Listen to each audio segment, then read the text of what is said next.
Assalamualaikum warahmatullahi wabarakatuh. Perkenalkan, nama saya Khalifah Yasa Putri. Saya mahasiswi semester 4 program studi perbankan syariah di Institut Pesantren Kiai Haji Abdul Halim.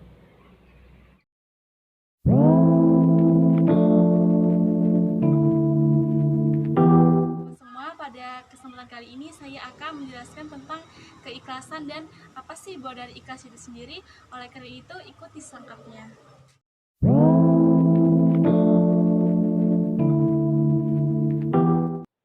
Oke teman-teman, di sini pertama-tama kita akan membahas tentang pengertian dari ikhlas. Nah, pengertian dari ikhlas tersendiri itu disebut sebagai al-sofi, yang artinya adalah murni dan bersih dari segala campuran. Nah, maksudnya di sini adalah ketika seorang hamba melakukan ibadah, maka dia murni hanya niat semata-mata karena Allah SWT.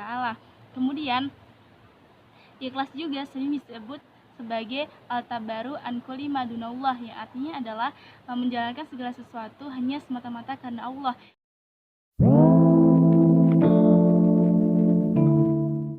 Ikhlas ini dibedakan menjadi dua kategori. Yang pertama adalah ikhlas dalam menjalankan ibadah atau beramal kepada Allah. Yang kedua adalah ikhlas dalam mencari pahala dengan niat agar selamat dari sisa api neraka di akhirat kelak.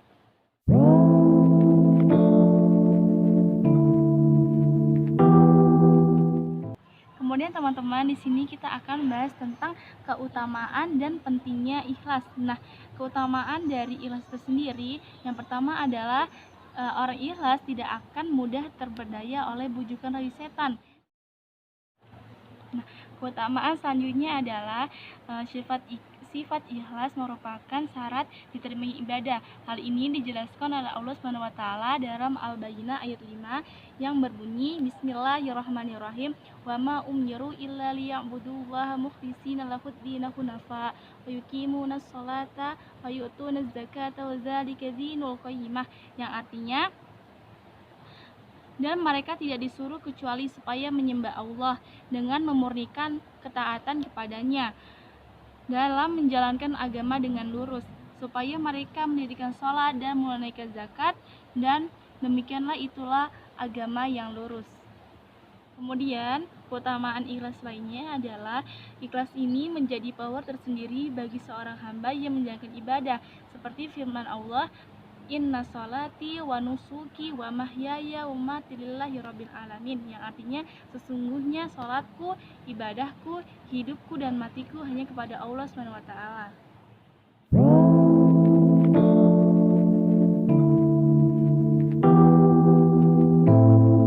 Kemudian teman-teman, di sini kita akan membahas tentang hal-hal yang dapat merusak dari ikhlas. Nah, hal-hal yang dapat merusak dari ikhlas ini sering kita jumpai di kalangan masyarakat. Nah, memang perbuatan ikhlas itu sangat sulit sekali kita untuk menjalankannya, tetapi di balik itu semua ada hal-hal yang Allah janjikan di dalamnya. Kita akan membahas satu persatu tentang hal-hal yang dapat merusak dari ikhlas. Yang pertama adalah sikap ria. Nah, ria di sini adalah memperlihatkan atau menunjukkan ibadah bukan karena Allah tapi kepada orang lain dengan tujuan ingin mendapatkan pujian, ingin mendapat imbalan atau ingin mendapatkan kedudukan di mata orang lain. Kemudian yang kedua adalah sikap ujub. Ujub ya ini adalah merasa hebat ketika dia beribadah. Dia merasa sombong atas dirinya. Dia merasa ibadah dia paling sempurna dibandingkan ibadah dari orang lain.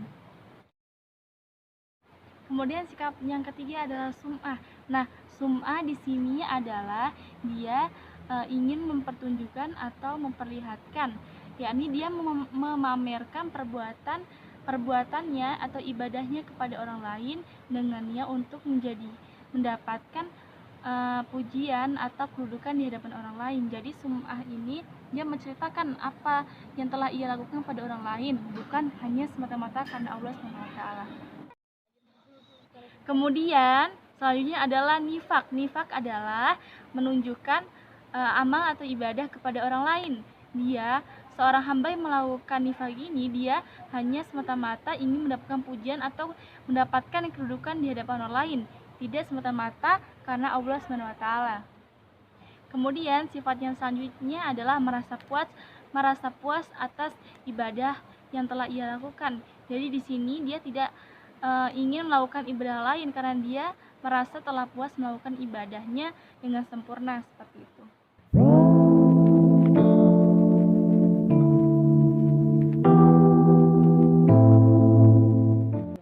Kemudian teman-teman, di sini kita akan membahas tentang hal-hal yang dapat kita lakukan agar kita bisa melaksanakan ibadah dengan ikhlas. Nah, yang pertama adalah fokus mencari ridha Allah SWT. Yang kedua, kita melaksanakan ibadah dengan secara sembunyi-sembunyi. Jadi, kita ibadah itu hanya fokus pada Allah SWT, bukan karena orang lain. Kemudian di sini teman-teman, kita akan membahas selanjutnya, yakni pandanglah bahwa ibadah itu adalah kekuatan dari Allah, bukan dari diri kita, bukan dari kelebihan kita. Kemudian cara yang terakhir adalah pandanglah diri kita selalu kurang dalam melaksanakan ibadah, tidak pernah merasa puas dalam beribadah.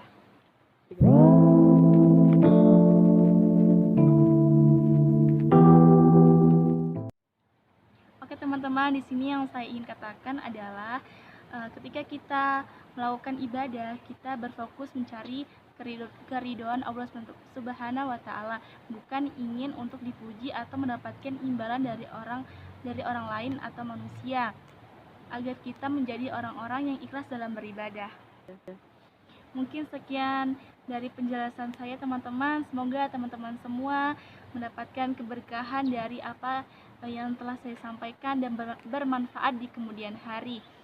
Setelah itu sampai jumpa di video-video selanjutnya. Wassalamualaikum warahmatullahi wabarakatuh.